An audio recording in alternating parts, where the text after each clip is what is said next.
Apa kabar semuanya? Selamat datang kembali di Cerita Lalol. Lama tak jumpa ya teman-teman.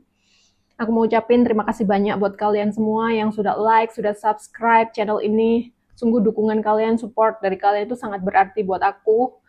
Apalagi channelku ini masih banyak sekali kekurangan yang perlu diperbaiki ya. Terutama mengenai jadwal kapan sih diupdate cerita-cerita terbaru gitu. Karena ada beberapa hal seperti kesibukan dan lain sebagainya.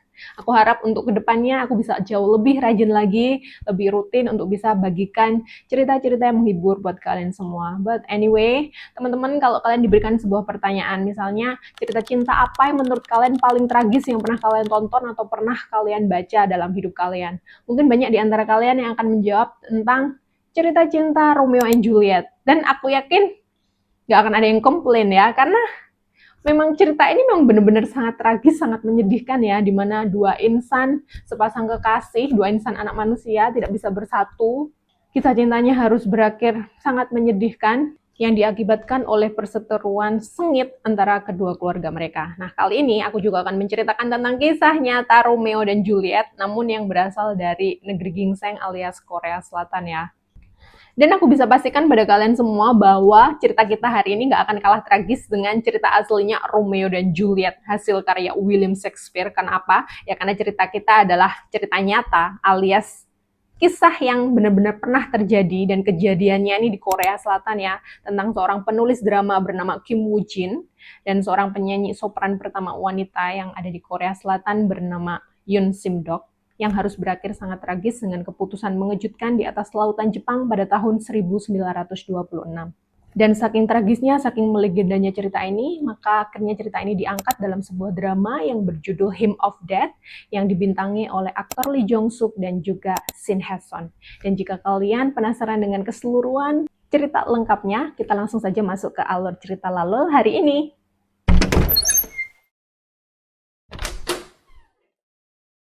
Kim Woo Jin lahir pada tahun 1897. Ia berasal dari keluarga yang sangat kaya raya. Ayahnya merupakan pemilik pabrik tekstil yang ada di Jeolla, Korea. Dan seperti yang kita tahu, layaknya anak tertua dalam sebuah keluarga kaya raya, ia pastinya diharapkan nantinya bisa meneruskan usaha atau bisnis keluarganya. Namun sayangnya dia lebih tertarik kepada dunia teater dan juga sastra ya, yang pada waktu itu masih dianggap sebelah mata oleh orang-orang pada zamannya. Namun saking cintanya Kim Woo Jin terhadap sastra, sampai akhirnya dia pun memberanikan diri menghadap ayahnya. Dia meminta izin untuk pergi kuliah ke Jepang dan mengambil jurusan sastra. Dan tentunya seperti yang bisa kita tebak, ayahnya sangat menentang habis-habisan ide dari anaknya tersebut ya. Namun singkat cerita, setelah melalui perdebatan yang cukup panjang dan sangat melelahkan, sampai akhirnya ayahnya pun mengizinkan Ujin untuk pergi ke Jepang, namun dengan syarat Ujin harus menikah terlebih dahulu sebelum pergi ke sana. Dan nanti setelah lulus, dia harus kembali ke kampung halamannya di Korea untuk meneruskan bisnis tekstil ayahnya. Dan walaupun Ujin sebenarnya tidak mencintai calon perempuan yang diberikan oleh ayahnya, namun ya mau gimana lagi, demi mewujudkan mimpinya, maka dia pun akhirnya menuruti permintaan ayahnya tersebut. Jadi dia pun menikah dengan calon istri yang sama sekali tidak dicintai olehnya. Setelah menikah, akhirnya dia pun pergi ke Jepang mengambil jurusan sastra Inggris di Universitas Tokyo, Jepang. Di lingkungan universitasnya, Kim Woo Jin ini cukup diidolakan oleh teman-temannya ya, karena dia digambarkan sebagai seorang sosok pria yang berkarakter kuat, tampan, dan juga bijak ya. Jadi dia cukup populer pada waktu itu. Nah, jika Kim Woo Jin ini merupakan seseorang yang berasal dari keluarga yang sangat kaya raya, beda cerita dengan Yoon Sim Dok. Dia adalah seorang perempuan yang berasal dari keluarga yang sangat miskin ya. Dia dibesarkan dalam keluarga sederhana, seorang anak perempuan tertua dengan dua orang adiknya, yang satu laki-laki dan satu perempuan. Namun dia dianugerahi dengan suara yang sangat luar biasa indah dan merdu. Dan berkat suaranya itu akhirnya dia pun bisa mendapatkan kerja part-time, bernyanyi dari satu tempat ke tempat yang lain. Namun ya sebagai generasi sandwich kita pasti relate ya. Sebagai seorang anak perempuan tertua di keluarganya, dia merupakan tulang punggung keluarga. Jadi uang yang dia hasilkan dari bernyanyi itu selalu habis untuk membiayai seluruh keluarganya, untuk membiayai biaya sekolah dari adik-adiknya ya. Namun suatu ketika karena bakatnya yang luar biasa itu, akhirnya dia pun mendapatkan kesempatan untuk bisa melanjutkan kuliah di Universitas Tokyo yang kita ketahui sebagai tempat yang sama di mana Kim Woo Jin menuntut ilmu di sana. Nah, lalu bagaimana kok sampai keduanya akhirnya bisa bertemu? Keduanya ini pertama kali bertemu dalam sebuah drama kampus ya. Pada waktu itu, Yoon Sim Dok diajak oleh salah seorang temannya untuk mengikuti drama panggung yang pada waktu itu diadakan oleh mahasiswa pergerakan Korea yang ada di Universitas Tokyo. Persembahan drama ini merupakan salah satu bentuk perjuangan mereka atas agresi Jepang yang terjadi di Korea. Drama ini bahkan ditampilkan di beberapa kota yang ada di Korea dan dibiayai sendiri oleh Woo Jin ya, karena di antara para mahasiswa yang bergabung di dalam drama itu ya Woo Jin adalah salah satu yang punya banyak uang ya. Jadi dia salah satu donaturnya gitu. Awalnya temennya yang ngajak Yoon Sim Dok untuk bergabung dalam drama itu berharap bahwa Yoon Sim Dok lah yang akan berperan sebagai pemeran utama wanita. Namun Yoon Sim Dok nggak bersedia ya. Dia nggak mau karena dia merasa dia nggak punya bakat berakting. Baginya akan jauh lebih berguna jika dia menjadi penyanyi solois saja yang akan mengiringi keseluruhan alur cerita drama itu. Dan akhirnya mereka pun mengambil keputusan Yoon Sim Dok yang menjadi penyanyi yang akan mengiringi alur drama itu. Dan karena terlibat dalam proyek yang sama, setiap hari ketemu, akhirnya benih-benih cinta pun mulai muncul di hati Kim Woo Jin dan juga Yoon Sim Dok. Keduanya saling jatuh hati. Dan pementasan drama panggung ini benar-benar sangat sukses ya. Mereka berhasil melakukan perjalanan bersama di beberapa kota yang ada di Korea. Namun sayangnya pihak Jepang tidak menyukai hal ini, sehingga di akhir perjalanan tur mereka, Woo Jin itu sempat ditangkap oleh pihak keamanan Jepang. Namun untungnya penahanan Woo Jin ini nggak berlangsung lama ya, karena beberapa saat kemudian akhirnya dia pun dilepaskan. Dan setelah rangkaian yang begitu panjang, akhirnya pementasan drama ini pun selesai. Dan karena pada waktu itu mereka juga masih ada di wilayah Korea, maka Woo Jin pun mengundang keseluruhan tim drama itu untuk singgah atau mampir di rumahnya ya. Dan bisa kita bayangkan betapa happy-nya Sim Dok pada waktu itu, karena dia berpikir, pada akhirnya dia bisa bertemu dengan camer gitu ya, sama calon mertua. Karena dia pada waktu itu nggak tahu kalau ternyata Woo Jin kekasihnya ini merupakan seorang pria yang sudah beristri. Ya ini memang kesalahannya Woo Jin, dari awal dia itu nggak jujur sama Sim Dok. Dan bagaimanapun meskipun dia jatuh cinta sama Sim Dok, ya dia tetap salah. Karena apa? Karena dia sudah beristri, dia sudah menikah. Ya walaupun dia nggak cinta sama istrinya, ya tetap salah. Seorang pria beristri jatuh cinta sama seorang perempuan, malah ngajak perempuan itu untuk pacaran, ya salah total gitu.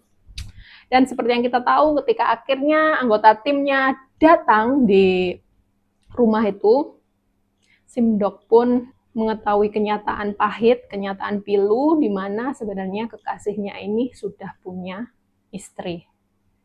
Jadi karena saking kecewanya dia, secara diam-diam dia pun kembali ke Jepang tanpa berpamitan kepada tuan rumah.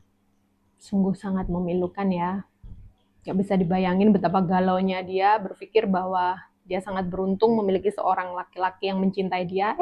Nyatanya laki-laki itu sudah punya istri. Parah kan?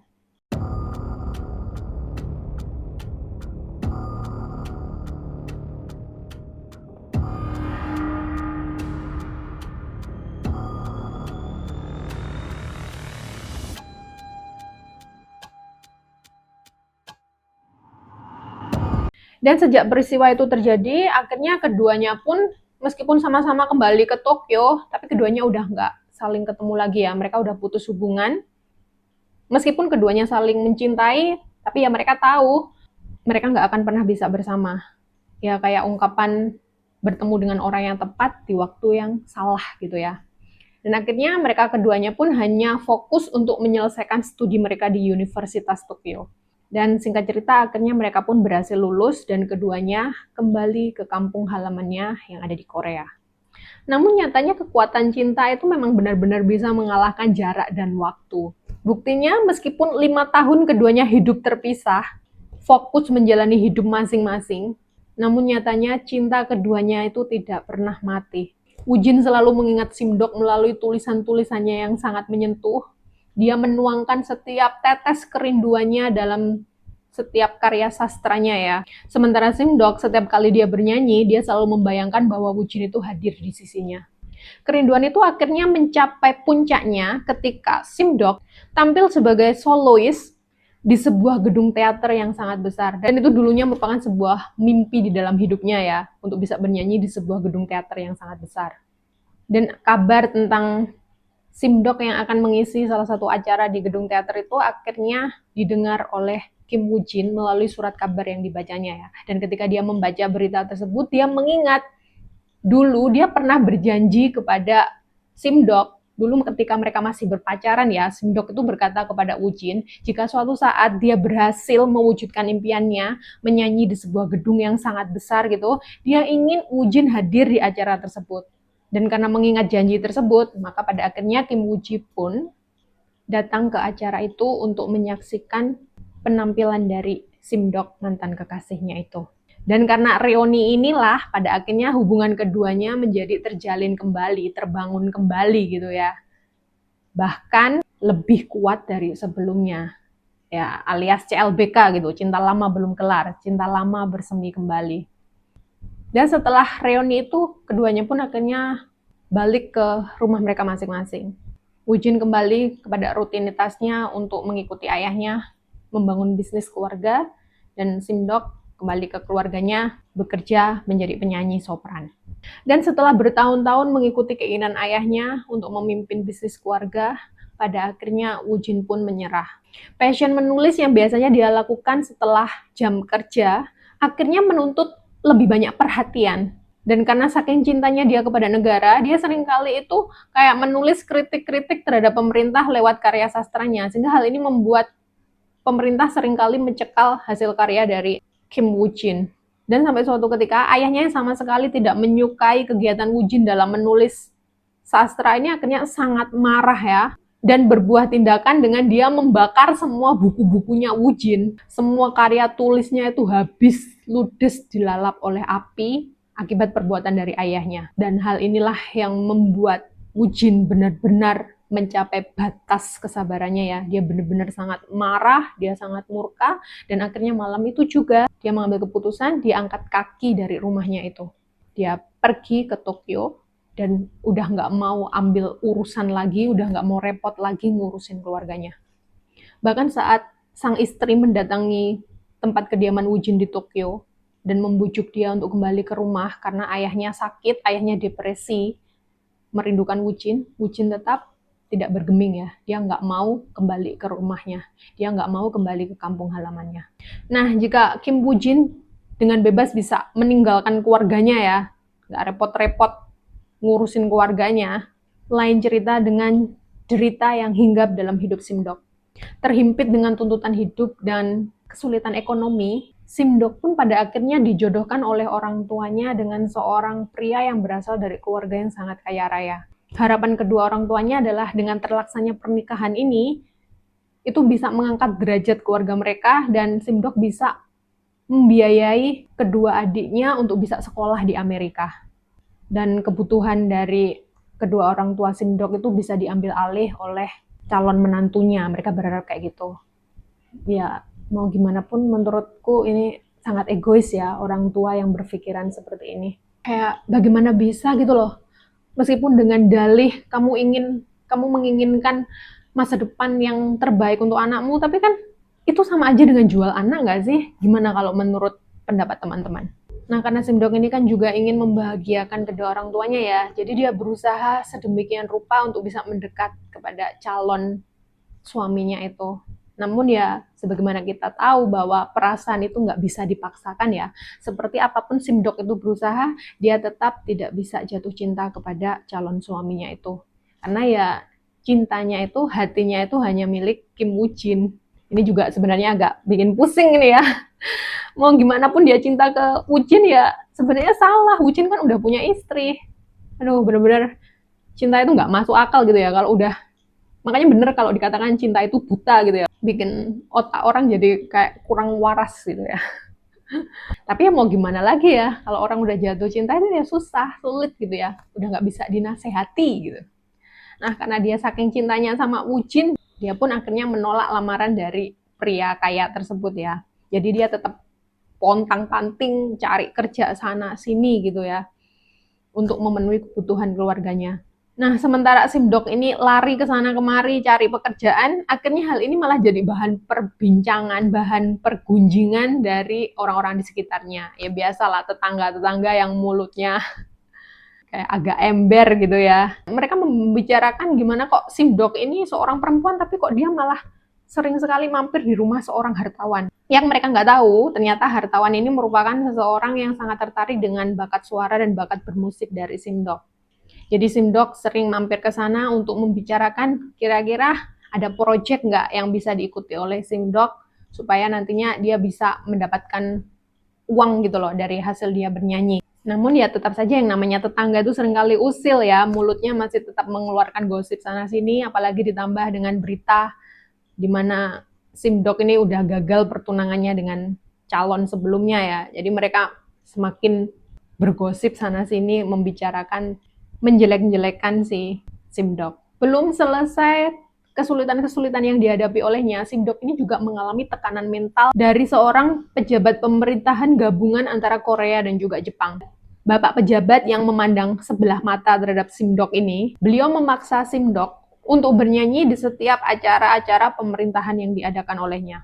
Alasannya untuk menghibur para tamu dan sebagai bukti bahwa Simdok ini cinta terhadap negaranya kayak gitu. Bayarannya ini benar-benar sangat kecil ya, upahnya itu benar-benar sangat minim. Sehingga hal ini tentu saja membuat Simdok menolak mentah-mentah ya permintaan dari bapak pejabat ini. Namun karena sang pejabat akhirnya mengancam Simdok bahwa dia akan mencelakai seluruh keluarganya jika dia tidak menurutinya, maka Simdok pun meskipun dia dibayar dengan sangat rendah, dia pun akhirnya memenuhi permintaan dari pejabat tersebut. Gila ya nih orang, bukannya malah bantu rakyatnya, ini malah menyengsarakan. Dan di saat-saat terpuruknya itulah, untungnya pada akhirnya datang tawaran permintaan rekaman dari sebuah perusahaan Jepang untuk Simdok. Tentunya hal ini membuat hati Simdok sangat gembira, jadi dia menyanggupi tawaran dari perusahaan Jepang itu, karena dia menganggap ini adalah sebuah peluang untuk dia bisa memperbaiki hidup keluarganya gitu. Simdok pun berangkat dari Korea ke Jepang, dan ketika di Jepang akhirnya dia bertemu dengan Woojin, dan di situ Woojin pun menawarkan diri kepada Simdok untuk menemani perjalanannya ke Osaka untuk menjalani proses rekaman itu. Dan dia juga berjanji kepada Simdok, dia akan selalu setia menemani Simdok dalam setiap proses rekaman yang akan dijalani olehnya. Jadi keduanya pun bersama-sama pergi ke Osaka. Di hari-hari di mana keduanya bersama itulah, Woojin sering sekali menceritakan tentang kisah karya sastra yang ditulis oleh Takeo Arishima, yang menceritakan tentang pasangan kekasih yang menempuh akhir hidup yang sangat tragis dan ingin beristirahat dari kehidupan mereka yang sangat menderita. Dan saat itulah Simdok pun mengutarakan keinginannya kepada Woojin bahwa dia itu sudah sangat lelah ya. Dia ingin beristirahat dari segala penderitaannya, namun dia ingin berakhir bersama dengan Woojin. Dan ironisnya tampaknya kisah cinta yang ditulis oleh Takeo Arishima ini menginspirasi Woojin dan juga Simdok. Mereka keduanya benar-benar memanfaatkan waktu mereka yang sangat singkat ya. Woojin tetap setia menemani proses rekaman Simdok. Waktu itu Simdok menyanyikan sebuah lagu yang diiringi dengan iringan piano dari adik perempuannya. Dan momen indah keduanya pun akhirnya harus berakhir ya.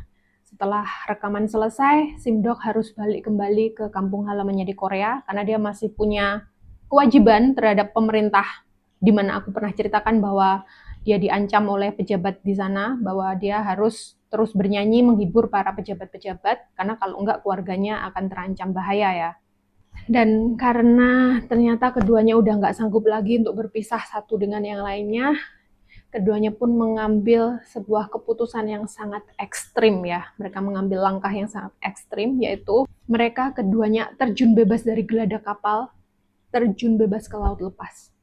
Keduanya mengakhiri cinta mereka yang sangat tragis dalam sebuah kematian. Baik Woojin maupun Simdok ternyata keduanya sudah meninggalkan kayak semacam surat perpisahan gitu ya, yang mereka tulis dan mereka simpan di atas koper mereka masing-masing. Dan ketika ditemukan, kedua surat itu merupakan catatan perpisahan untuk keluarga masing-masing dari keduanya. Ada sederet kata-kata indah yang mereka lantunkan dalam dialog kala mereka bertemu, Mereka percaya bahwa cinta adalah ikatan indah yang mempertautkan hati. Mereka tidak ingin dipisahkan. Namun ketidakberdayaan menghadapi berbagai cobaan membuat hari-hari dilalui bagaikan lautan air mata. Kepiluan melelahkan jiwa keduanya, hingga bunuh diri menjadi pilihan agar tetap bersama dan terbebaskan. Kisah cinta keduanya kini menjadi legenda, sebuah romansa kehidupan yang menyedihkan. Kekuatan cinta bisa membenamkan jiwa mereka dalam kebahagiaan yang tragis. Akankah ini menjadi pilihan yang terbaik? Dari catatan surat yang ditemukan di atas koper mereka masing-masing, Woo-jin berpesan agar kopernya diantarkan ke keluarganya ya, yang ada di Korea.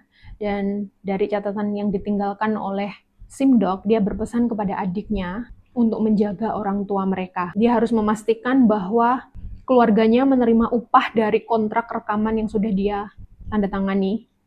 Gila ya, bahkan sampai akhir hayatnya pun dia tetap memastikan supaya keluarga yang dia tinggalkan itu tetap dalam kondisi yang baik-baik saja. Tentu saja peristiwa ini sangat menggegerkan seluruh rakyat Korea pada saat itu ya. Dan kalian tahu apa yang terjadi. Hasil rekaman dari suaranya Simdok ini yang dia bernyanyi dengan diiringi piano oleh adik perempuannya ini pun akhirnya meledak di pasaran ya. Pada waktu itu rekaman suaranya ini diberi judul Praise of Death. Banyak juga orang-orang menyebutkan sebagai death song atau hymn of death gitu ya.